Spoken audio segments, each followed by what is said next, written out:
Welcome to Next to Madison, a podcast to help you live your best life.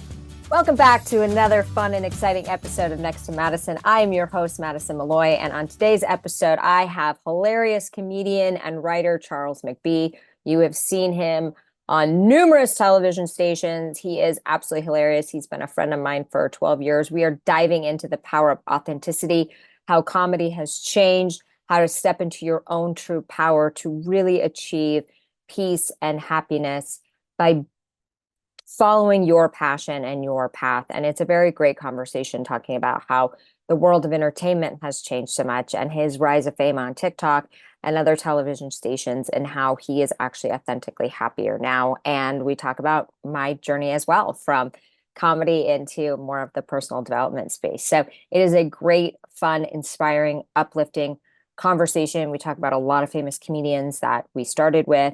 It's a great, amazing conversation with great insight that's going to help you step into your authentic self and your authentic power. So we will be right back with our guest. It's your host, Madison Malloy, and I have exciting news. My new product is now available on Amazon called Color Your Way to Abundance, a 21-day manifestation guide for wealth, health, and love. This unique coloring journal will help you manifest by coloring in the affirmations while you continue to repeat them. This will help activate these affirmations so they become a reality. Grab your copy today and relax, color, and start manifesting. We are back with our amazing guest. I've got comedian and writer Charles McBee. I've known Charles for years, and I'm so excited to have him on the show. How are you, my friend? Good. How are you? Thank you so much for having me on your show. Oh, I'm so excited that you're here. So Can obviously, I just say, what's I'm up? sorry.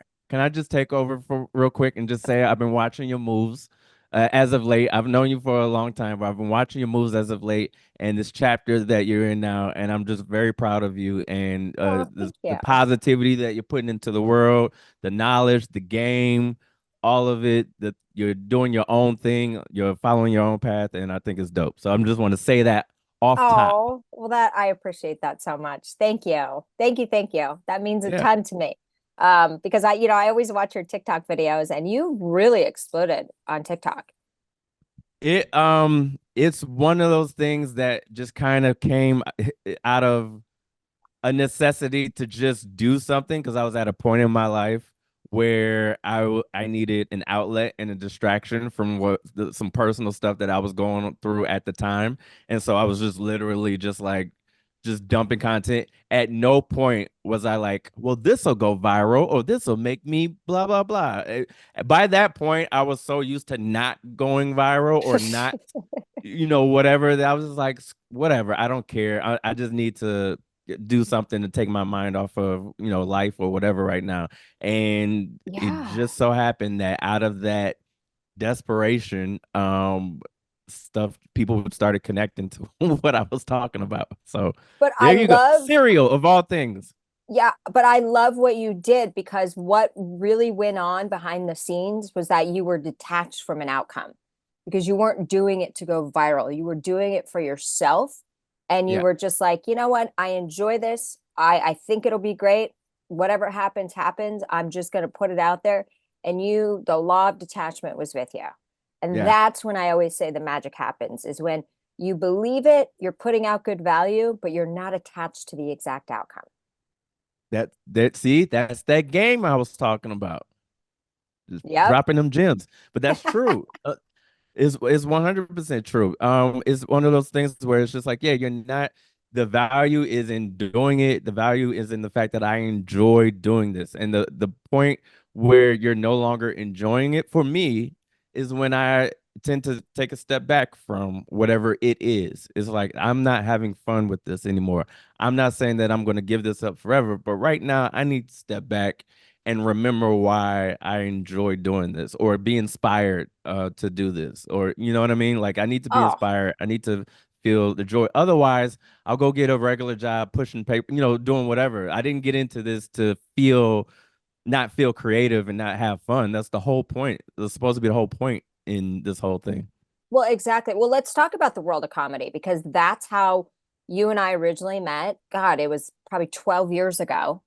that, we were both like struggling up and coming comedians. And, even our friend, you go on his show all the time. I'm hoping to be on very soon, Jimmy Fallon, who's got Yeah. Fox News Saturday Night. He was there struggling with us too. Yeah. And Yeah. then and Chris Stefano and Sam Morrill and Andrew Schultz, like all these people that have, even Pete Davidson back early in the day, and Mm-hmm. they've had great success. But and I know in this business, it's you can't determine why or how somebody's going to break through. And we didn't have the Yeah. luxury of TikTok when we started. Back in our day. Yeah, exactly. Like These because kids today. Yeah, oh, true. because you're seeing people like sell out shows who weren't even comedians. And I don't knock it. I'm like, you know what? Good for you. Like, Yeah. if you figured out a way to do it, do it. But I want to talk about, because I'm really into like, you know, the positivity stuff and the mindset and how it really Mm-hmm. controls our life. There's so much, negativity in entertainment, specifically in comedy, right? People Yeah. tend to come from a very depressive background, and that's what makes the comedy great. But at the same time, when you're constantly surrounded by that, it's easy to go down that mental health place where all of a sudden anxiety's worse, depression's worse. You're Yeah. you're looking into the future, and you're living in the future, and you're not living in the now. And then, as you said, you stop having fun. Yeah. And so talk about that journey a little bit for you and how it was with the mental health. So what you said now, you just sparked like so many different thoughts. So I'm gonna try and streamline it as best I can because so many things started like popping in my brain. Um, it, one for me, I know myself and I know the type of person I am, and I think it's important for people to know the type of person they are. I'm the type of person that I'm easily susceptible to other people's energy and to other people's aura and to kind of the energy that they bring on. So if somebody, especially if it's somebody that I'm close to or somebody that I'm friends with or in passing that interact with a lot, if they're very negative or if they have a very just, bad energy, bad juju, I'm more likely to take that on in some type of way. Yeah. And I noticed that with people that I was friends with in comedy. And it would be like, it got to a point where it's just like, whenever I'm around this person, like, it's just depressed. I'm depressed Right. because I'm around this person. And I'm like, and I don't want, and they're not a bad person. So I don't want to be not friends with them, but also I don't want to be around them. So I would have to like tell them. There's a couple people I had to tell, like, listen, I don't know if you're going through something. If you are, let's talk about it or whatever the case. But whenever we're around, like I can't do this constant negative speak, negative talk, negative energy. Everything sucks, blah blah blah. Because it's affecting. I'm carrying that with me, Well, you're an and empath. That's why that's why yeah, and I am too. So yeah, it's like you either have to get them to switch it, or you have to not be around it. Because now, like working in this field, like what we think and what we speak becomes our life. yeah, exactly, So it's yeah. good you recognize that to stop it, because that is going to manifest for you, unfortunately. Yeah, and I'm the type of person that, well, two things. One, I do have a lot of things that I have to work through and have had since I was a kid. There are a lot of very dark things that I've gone through, but for me, I didn't get into, and this is now knock on other because I enjoy listening to other comics who do talk about dark things and go in their stories and whatnot. But for me, I didn't get into comedy to continue the dark stuff that I was going through or to continue you know what I mean? Like comedy is Yeah. an outlet for me. It's a freedom from the dark thoughts, from the negative things that I've gone through or having to work through or whatever the case. It's a free when I'm on stage for 15, 20, 30, whatever minutes, that's me being free from whatever Yeah. I have to go back to off stage and the things that are going on with me. So I just don't want to carry that stuff with me. Now, if that doesn't make me a, deep artist where I'm like cutting my wrists on stage and bleeding out, trauma, then fine. But I don't want to be, that's just not me because I want to, I get something from it heals me when I'm able to make somebody else laugh or make them feel Yeah. good or make them, bring them out of their troubles and struggles, and we can all just feel good for a minute. And then whether or not we go back to wherever we have to go back to deal with, that's fine. But while I'm on stage or while I'm doing this, hey, maybe we can make each other feel good and rock out and realize that it doesn't always have to be, you know, traumatic or whatnot. And Yeah. the other reason why I stay positive, at least in public, and this may not be as healthy. This is very also may be my toxic trait, but I know it's haters out there, and I can't have anybody see me, you know, seeing me down bad in public that does not have the best interest for me. So like, Yeah, yeah, that you don't want to you see know what I it. mean? Like Don't let I them see a can't. sweat thing. Yeah, exactly. Okay, don't let them see you sweat. My close friends, I'll confide in them, family, stuff like that. But as far as me being online or on stage or in public, with this showing my insecurities or showing my, you know, flaws or things of that nature, that nah, because there's too many people that's preying on my downfall, and I can't give them the satisfaction. No, no, you absolutely can't. So have you had to deal with a lot of trolls with your rise of success on TikTok? It depends. Not a lot, but whenever I dip into politics, yes. And it doesn't, and when I say politics, it doesn't mean that I'm on there preaching one side or another. If I just Right. dip my toe in the nuance of what's going on politically, it's just like people are going to assume what side they think I'm on, which is hilarious because I get from both Right. both sides. You Trump super or you Democrat. It's just like, okay. So in the comments, I'm both apparently, which is fine for me because it means you really don't know what side I'm on, and I'm not as polarized and I'm not as extreme as you are. I'm just talking from You're a just just, nuanced yeah, you're just perspective. exactly. You're just, but I feel like this election, maybe it's because I don't watch the news as much anymore, but I don't feel we're as crazy or divided as we were in 2020. How are you feeling about that? Well, 2020 was a very specific time in our lives. We were dealing Yeah. with a global pandemic that just had us, you know, going wild one way or the other. We had, the George Floyd situation. Like it was just a Yeah. lot. It was everything on top of everything on top of everything. So, and then an election. So it's like politics, there's a pandemic and people dying and this and that. But then there's the vaccine controversy on this side or that side. It's mass, it's this, is that.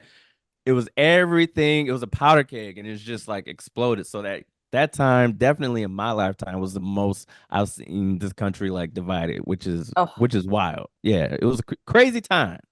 yeah, because I feel like in 2020, I would not, if I knew somebody didn't necessarily agree with me, I would keep my mouth shut. Now I feel I'm at a point where it's like, this is me. I want the best for everybody. I'm not here to change your Yeah, mind. I like you for you, and I want you to have that opinion because that's your opinion. And yeah, because I come off with that type of energy, I don't feel it's dividing anymore. Like I had dinner with somebody who thinks very opposite of me.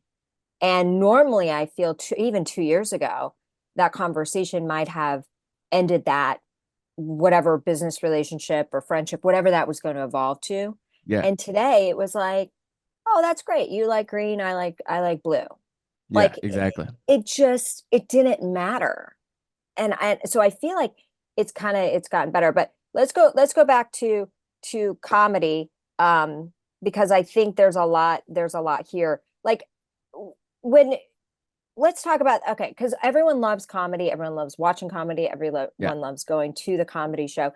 As much as it's an outlet for you, it's an outlet for the audience as well. And I want to make sure people are listening. When you go to comedy shows and you don't like the comedian, just remember there's a lot of stuff behind the scenes that they're going through.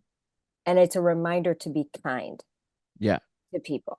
And Just it's a like yeah. if they're different politically, just be kind. Yeah, and also Ryan Reese used to have that I'm sure he probably still does it, but it's just like whenever you hear a joke that you don't like, just think to yourself, maybe he's kidding. It's just Yeah, like yeah. like it's not to be taken literal, like where it's in jest, it's maybe it comes from truth or maybe not, but the height of it, the joke of it is that it's going to be a little extreme or a little far this way because it's a joke. Like we're telling jokes. It will We're not, exactly. you know, we're not preaching here. We're just telling jokes for yucks. And do you, so what do you think? Do you think cancel culture has calmed down a bit? I think I think it has, but I also think that what cancellation is has evolved. The definition of what it is has evolved. So I think that it used to, there are people who can still be quote unquote canceled, but I feel like those are people that they have a show on NBC and now they don't. And it's like, okay, well, they got canceled for this amount of time. Or they had a movie deal. They had all these things lined up and now they don't. But when you kind of have your own audience and you have your own thing going and people just don't like what you're saying or they just don't like, so they're commenting on Twitter.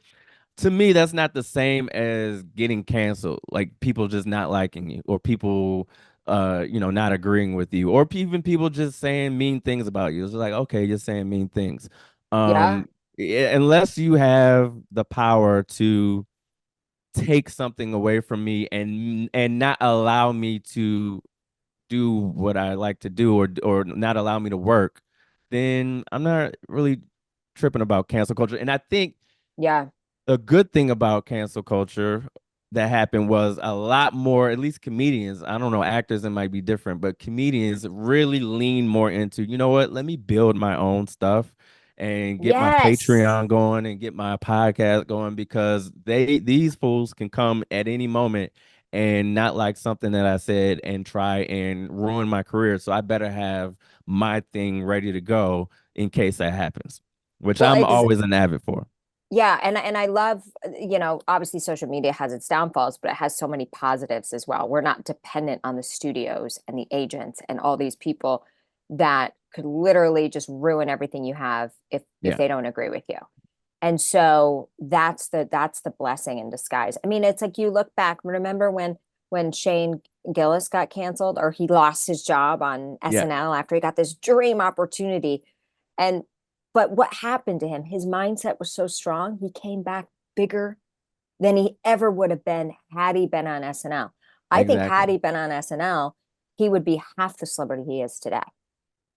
I think so too, honestly, Yeah. because it stifles you and you become a slave to the money. Like, listen, you're a struggling comic. You're used to getting paid $3 in drink tickets, and all of a sudden now you have a real gig that provides you fame, access to things that everyone else has zero access to, rooms you've never been in, to other celebrities, culture, Yeah. parties, women, whatever it is, whatever your thing is, now you have all this access and now they have something to take away. And so you're more likely to be a good little boy or a good little girl and not want to toe the line and that artistic badge that you had, you go and you hide that away and you just do what you're supposed to do so that you don't get all these things taken away. And the Yes. rule the gap in the things that you had to stay in order to not have those things taken away become more narrow and more narrow and more narrow and more narrow till you're just walking on a high wire, just trying your best not to offend anybody, Yes. which inevitably, by definition, waters down the comedy. And so by default, you're not even able to be funny or an artist or anything. And you're just fighting to keep your stuff. And Yeah. for him, for that happening to him, it forced him to just go, all right, well, I'm going to just lean into the thing that I feel good about and the things that people like me for. And now look where he is. Oh, exactly. I think it's like, TV back in the day was the biggest thing in the world, and now it can actually stifle you, Yeah, a one you thousand know? percent. Yeah. So it's just 1000%. just a crazy thing. So speaking of like Hollywood, you go on Fox News a lot. Do you feel that that's had a Don't tell positive? anybody. Oh, People might you're all find over out. there. Yeah, exactly. Do you feel that helps you or hurts you in Hollywood? I feel like it helps you. That's my opinion. Anytime you're on TV, it's amazing and it's a great show.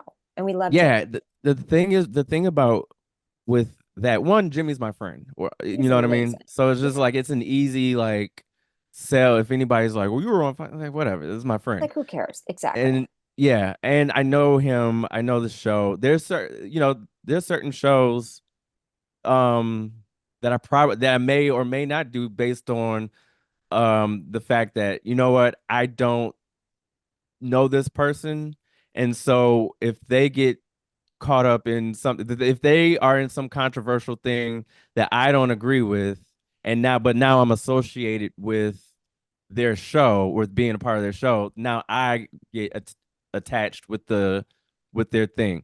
And that's just something, just as a brand, that's not just with Fox, that's with anybody. Yeah. That I'm just cognizant of, because we live in a culture now where if you know if you do business, or if you're connected in any way, you take a photo with somebody, and then later on it comes out, well, they're blah blah blah, and they're and now people just align you with that person, even though you're like, well, that's not the person I met, or that's not why I did business with them, or that's not why I went on the show, or it was different when I so I just don't get involved in that. But with Jimmy, like you said, we've been friends for so long, I know him, and I was so happy for him to get the show. And also, the show in of itself is not a political show. It's a comedy No. show run by a comedian. Yeah. So the fact that it's on Fox, like I don't, I Well, don't care. I It's like mean, whatever. Fox has been crushing all the other news networks, and I like the fact that, I don't feel like we could go on CNN like when we did the cab segment for Jimmy, like Yeah. 3 months or 4 months ago, and we were filming all that content. There was no plan, and like some of the stuff that we were talking about was you would never air on these other channels. Like Right. it was amazing that I told Jimmy, I was like, please drive me to a strip club. So because I need extra money, because I was not a best-selling author. I was a best-selling author, but I wasn't a New York Times Yeah, yeah, yeah. author like you. So I need to go make some cash. Like that was the joke. And like that shit went on. And I'm Yeah. like, that's amazing. Yeah. If CNN was smart, if MSNBC was, they would utilize more comedians, because that's the other thing that Fox got right. They Yes. realize that comics aren't just these clowns that, these dumb clowns that make dick jokes. Like, we're thoughtful people. We have a perception of the world, and we see things a certain way.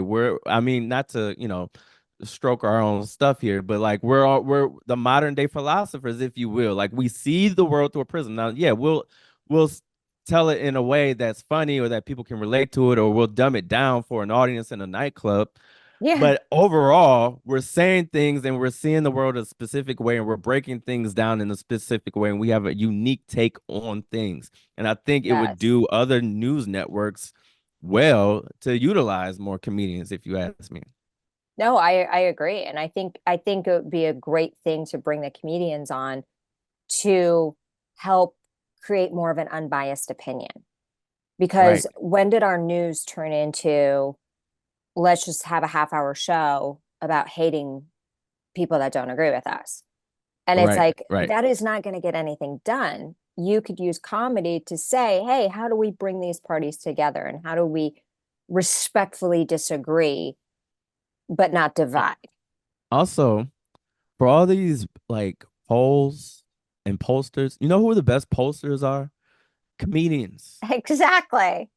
We are in rooms every night with random people from all over the country, or we're all over the country in rooms in different cities and different towns, and we're taking polls based on our jokes and things that we say and the things that we talk about, and we're meeting people and we're talking to people.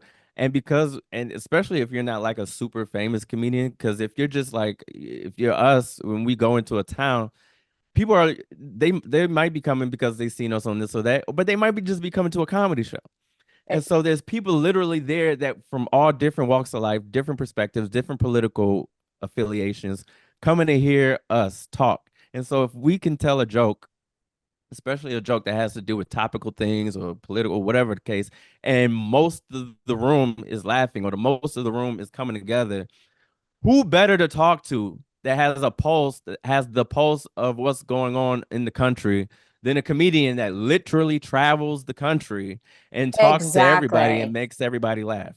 Yeah, it's true. Because it's like, don't believe the polls, don't believe the news. Like, go talk to people on the street. You're going to get more perspective, you know? Exactly. Yep. And yeah, so it's just it's a crazy thing. But yeah, I mean, thank God we have comedy, and thank God that we have comedians now and other outlets that can push back against this cancel culture or this, controlling the way you think, you know.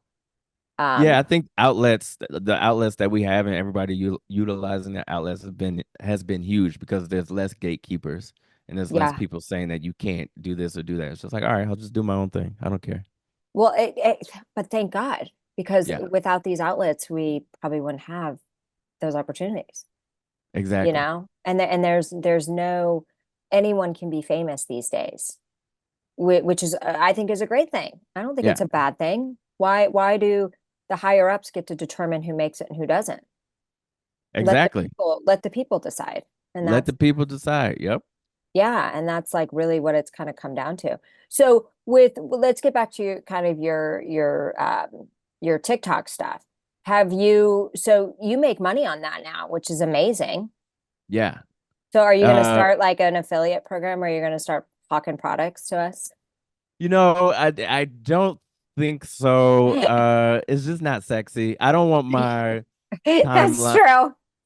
I don't want my Instagram to be filled with. Now, if it's something that I actually use or something that I'm actually like, yo, this is something that makes Yeah, sense, maybe, but I'm not gonna be on there going, oh, it's yeah, just I don't know. I don't like it on other people's things, even though I've become more used to it on some people's pages, but um, at least not right now. I don't see it. I don't see that happening. I just don't want to do that to my audience. Like, hey, no, I'm selling stuff. If it's something I yeah, genuinely think is dope and cool, like genuinely, or if it's my own product, like I'm gonna have some like merch and stuff like that. That's like genuinely for me. It's like people like some of the people have taken some of the stuff that I've said and now they're saying it back so that they've become kind of like catchphrases. Like not cat I don't know if catchphrase is the right word, but catchphrases or sayings that they become fans of. So yeah. I'm gonna have like merch with like stuff on there that they like to hear me say, vaginal valor and all that kind of stuff. And like what's some other like all kinds of stuff that they love. They keep repeating in the comment section and stuff. So I'm just like, all right, you know what? Let me actually get some merch out by Christmas time so they can like have a mug or Oh, something. Yeah, yeah, yeah. 100%, because we always hear about like all the, Black Friday deals, but Yeah. why not take advantage of that ourselves? That's right. That's You right. know what Black I mean? Friday right here. Yeah, and you Black can Man totally Friday. Black Man Friday, exactly. I was like, I have all these products coming out. Like I just had the Abundance Journal come out, and I have another one coming out, and then a fictional, and I'm like, I'm gonna have a great Christmas season. Like I actually have shit Yeah. to sell that helps people, and I'm passionate about this stuff because it's like through my coaching, I've been able to form this stuff that really works with people.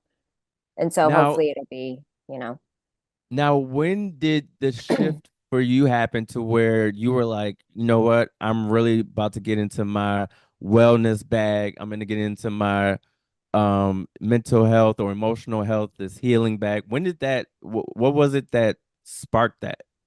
So, I mean, when I started comedy, everything was great. I think it's when we get into comedy, we don't know how long and how hard and difficult the road's going to be. We Yeah. go in eyes wide open, Yeah. optimistic, and then the industry slowly starts to break us down. Yeah. And so through that, there were so many highs, but there were so many lows. I didn't grow up being depressed or anxious. Mental health was something that I didn't. Apparently, there's a landline in this place that I didn't have to experience. And all of a sudden, here I was anxious. I was depressed. The narrative running in my head was, I'm always struggling for money. I always, once it was lack and scarcity. It was everything of my thoughts, of my fears that was driving the narrative that was manifesting Hmm. into my real world. And here I was going, I don't even like the lifestyle that comedy requires. I don't want to be out late at night all the time. I don't want to have to leave my apartment at 9 o'clock on a Sunday when I should be asleep when it's snowing to go perform for $25 or nothing Right. sometimes. And then Yeah. getting a cab back because it was too late. But I felt I was stuck. I was absolutely stuck and I didn't know what to do. And it wasn't until I really thought about ending my own life because I was so depressed, Charles, that was that rock bottom moment where I said, something's got to change. And I Yeah. started, and I remember always telling my parents, pray for me, pray for me. And they said, we do. But have you ever thought about praying for yourself? And I hadn't. And so I really just dove into like rewiring my mind, diving into the law of attraction, diving into like self-improvement and how your mind creates everything. And it was an eye-opening thing. And it took years to like rewire. And then had a manager that watched me on stage, Mazzilli, who we both know. Mm-hmm. And he said, you're not happy. Like you're good, but you're not happy. So you're never gonna be at the top unless you're happy doing what you're doing. He Yeah. goes, but you're an amazing creator and an amazing writer. Like maybe we should focus on that angle. We can still do the entertainment and maybe you come back to the comedy, but why are you forcing yourself to do something that you genuinely, the passion's not there? And so that kind of started that journey. And then through being able to just flip to the other side to where there wasn't anxiety anymore, there wasn't joy, there wasn't feeling forced that I had to do something, was when the book came about. And I still Nice. wanted to make it dirty because I had read a lot of self-help books and they were talking at you and they were boring. And how was I going to remember this? I wanted to make it funny and relatable and authentic and inappropriate because you know me, that's who I was. Yeah. Yeah. And Yeah. That's the so, brand. Don't mess with the brand. right. And then from there, I got invited to speak on some, author conferences, and I really wanted to move into motivational speaking. And that's how it started. I was discovered at a conference and brought on to work with Bob Proctor's company to coach. And then I was coaching on my own. And I wasn't planning on it. This is not, I never Yep. sat down and said, I'm going to be a motivational speaker and I'm going to help people. Like that wasn't part of my plan. My plan was that I wanted to cure myself and help other people live a better life. And this is what it evolved to. And I'm happy. I Isn't do that genuinely love incredible? it.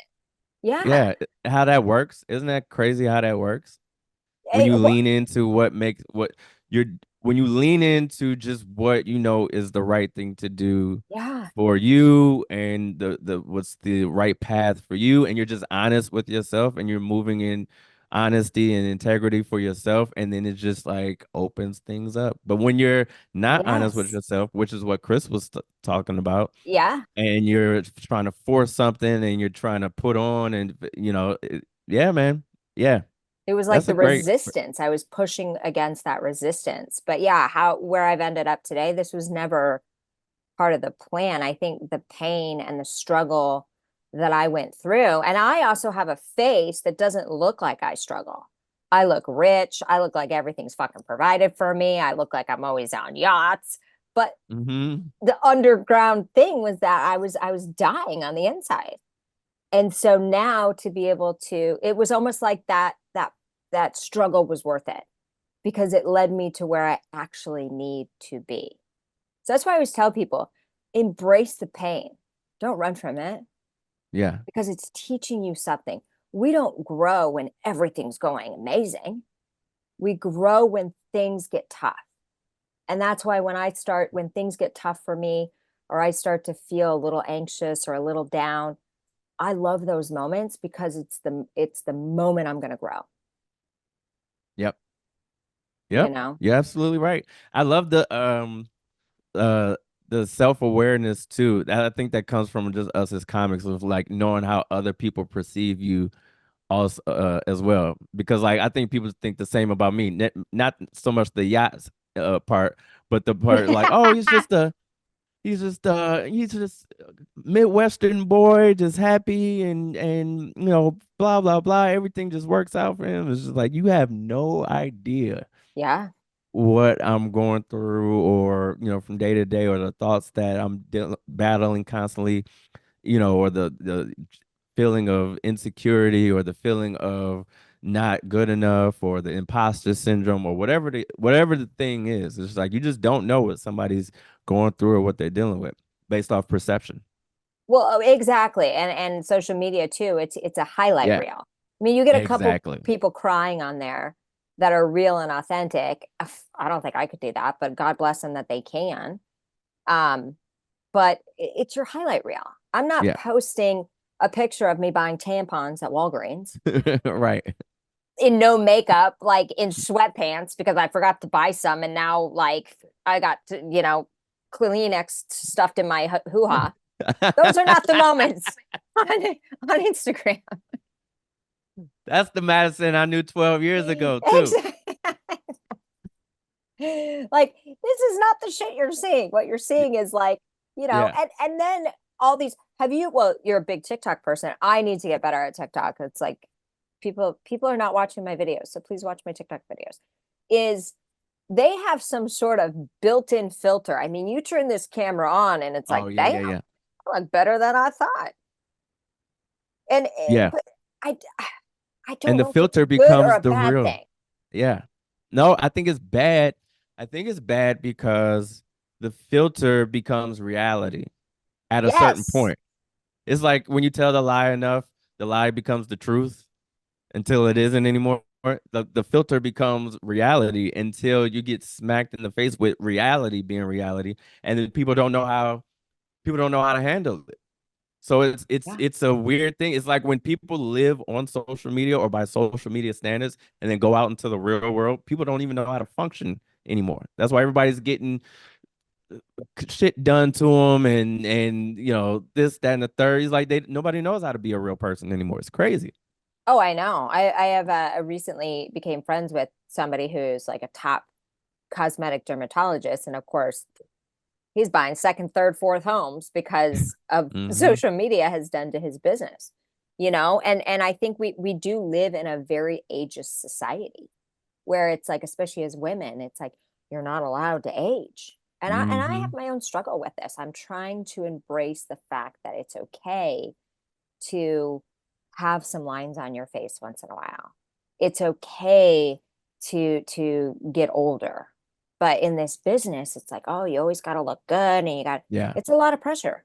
It's a lot. Do do you feel that as someone who is, let's call a spade here, objectively attractive person who is that more pressure on you, the whole getting older thing or the whole this business getting older thing of just like my identity, of course you're more than your looks, but identity in whole through in society, how society has seen me for such a long time is of X, Y, and Z, my appearance and how I look. Is that an internal pressure as well of just like, well, who am I? Am I if I'm not if people don't see me as, this beautiful person Yeah. or whatnot, physically attractive person?